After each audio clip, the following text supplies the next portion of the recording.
I gave my sister $500 every single week without missing one. But when my daughter turned 10, she didn't even send a message. That sentence still sounds unreal when I say it out loud.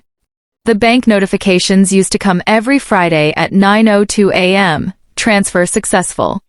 $500. For 3 years. I told myself it was temporary. That family helps family. That my niece's school fees mattered. That my sister was just going through a rough patch. Then my daughter turned 10. We had pink balloons tied to the dining chairs, frosting smudged across the kitchen counter, and a chocolate cake leaning slightly to one side because my daughter insisted on decorating it herself. She kept glancing at the door. "Is Auntie coming?" I checked my phone. No message. No missed call. Not even a lazy emoji. That night, after the candles burned down and the house went quiet, I finally reached her. She picked up on the 4th try. She laughed. "We don't really consider her part of the family," she said casually, like she was declining an invitation to dinner. I didn't shout. I didn't argue. I stared at my daughter's unopened gift table, one chair empty, space reserved for someone who never showed. And in that silence, something inside me shifted. I've always been the reliable one. The older sibling. The steady paycheck. The one who answers calls at midnight and says, "Don't worry, I'll handle it." My sister, Marissa, was different. Impulsive, charming, forever in crisis. Growing up, she could crash a car and somehow I'd be the one apologizing. She'd forget birthdays, miss graduations, borrow money she never returned. And somehow I was the strong one who didn't need anything back. When her marriage fell apart, I stepped in without hesitation. $500 a week wasn't small money, but I told myself it was for my niece. For stability. For blood. My daughter, Ava, isn't my biological child. I married her mother when Ava was 4. I was the one who learned how she liked her pancakes cut, who stayed up during fevers, who practiced multiplication tables until she stopped crying over them. She calls me Dad without hesitation. Apparently, that was the problem.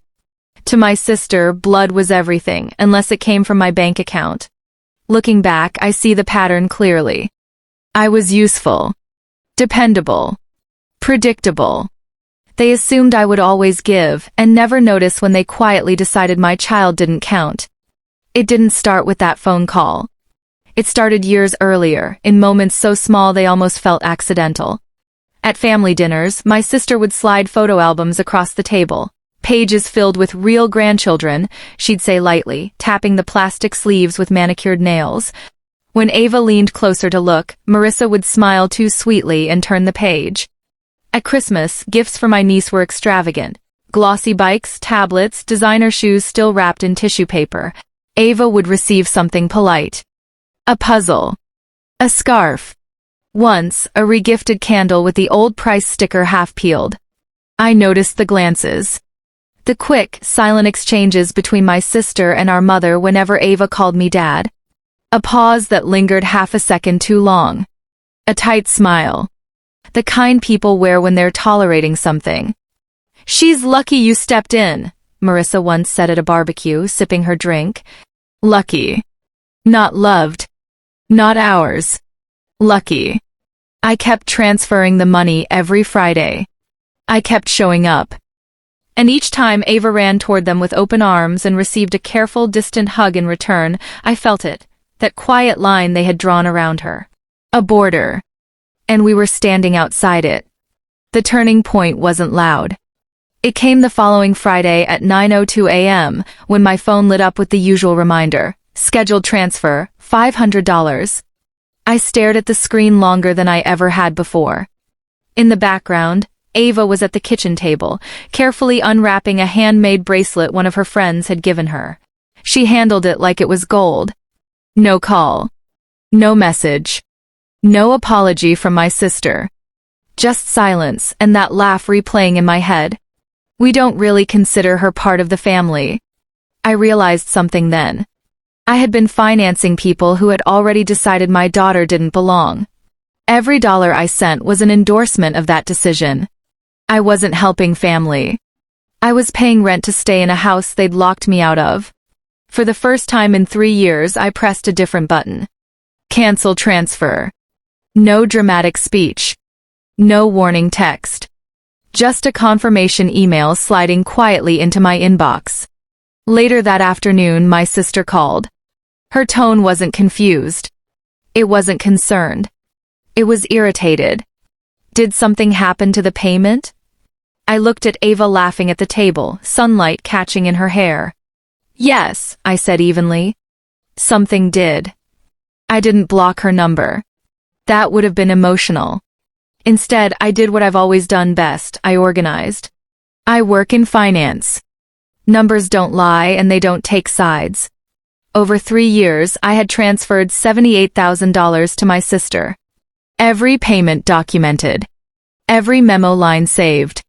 I printed the statements and laid them out across my desk like evidence in a quiet trial no one else knew was happening. Then I called my bank and converted Ava's college savings account into a high-yield education fund. Automatic deposits. Every Friday at 9:02 a.m., the same time the old transfer used to leave my account. $500. Consistency is powerful when redirected. Next, I reviewed the small business loan I had co-signed for my sister 2 years earlier. I hadn't thought much of it at the time. She said the bakery was finally taking off. The paperwork told a different story. Late payments. Deferred notices. Risk creeping upward. I didn't sabotage anything. I simply removed myself legally and formally, filing the necessary release documentation my attorney confirmed I was entitled to pursue due to missed obligations. No speeches. No threats. Just signatures. If I was no longer family to them, then I would no longer play the role of financial safety net. The consequences didn't explode. They unfolded. 3 weeks after I canceled the transfers, the first shift in tone came through a voicemail. Hey, just checking in. Haven't heard from you. By week 5, the messages carried strain. Her bakery's landlord had tightened deadlines. Suppliers no longer extended casual grace periods. Without my automatic deposit cushioning the gaps, reality began arriving on time. I didn't answer immediately. When I did, my voice was steady. You said Ava isn't family, I reminded her gently. I'm adjusting my finances to reflect that. Silence. Not laughter this time. At the next family gathering, my mother pulled me aside near the coat rack. Her voice was hushed, eyes darting toward the kitchen where Marissa stood stiffly. Your sister's under a lot of pressure. I nodded. So was my 10-year-old when she waited for a call. No raised voices.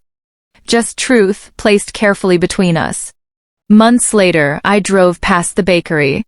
The for lease sign in the window wasn't dramatic. It was ordinary. Paper taped slightly crooked. That Friday at 9:02 a.m., my phone buzzed again. Deposit successful, Ava Education Fund.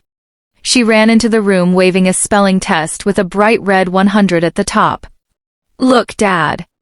And for the first time, every dollar felt exactly where it belonged. The fallout was quieter than I expected. Marissa stopped calling first. Then she stopped attending family dinners altogether. My mother tried to keep the illusion intact for a while, inviting us separately, softening her language, saying things like, families go through seasons. But seasons imply change. This felt permanent. Word traveled in subtle ways. A cousin mentioned the bakery closing. An uncle asked me carefully if everything was sorted out. No one accused me outright. They all knew about the weekly transfers. They also knew they had never stepped in to defend Ava. That part lingered. At one gathering, my niece avoided eye contact. She wasn't cruel, just confused. Adults' conflicts create quiet fractures children don't understand. I felt the weight of that. But then I'd come home to Ava at the kitchen counter, focused on homework, secure in the simple certainty that she was wanted. The stakes were never about money. They were about definition. Who counts? Who belongs? Who gets protected? If I had kept paying, I would have taught my daughter that love is something you negotiate for. That disrespect is something you tolerate to keep peace. Instead, I let the natural consequences speak. And sometimes silence says more about your worth than any argument ever could.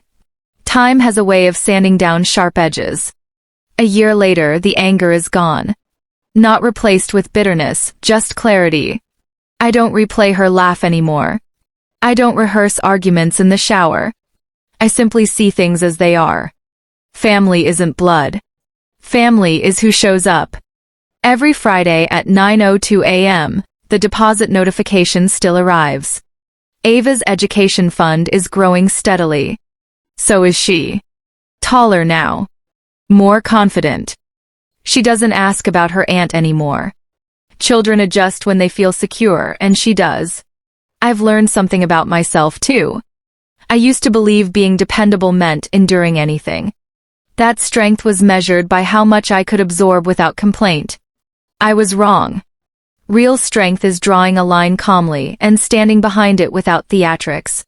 Marissa and I speak rarely. Polite. Distant. The door isn't locked, but it isn't wide open either. Reconciliation, if it ever comes, will require respect, not need. As for me, I sleep better. Because when my daughter looks at me and says, "Dad," there's no hesitation in her voice. And now, finally, there's none in mine either.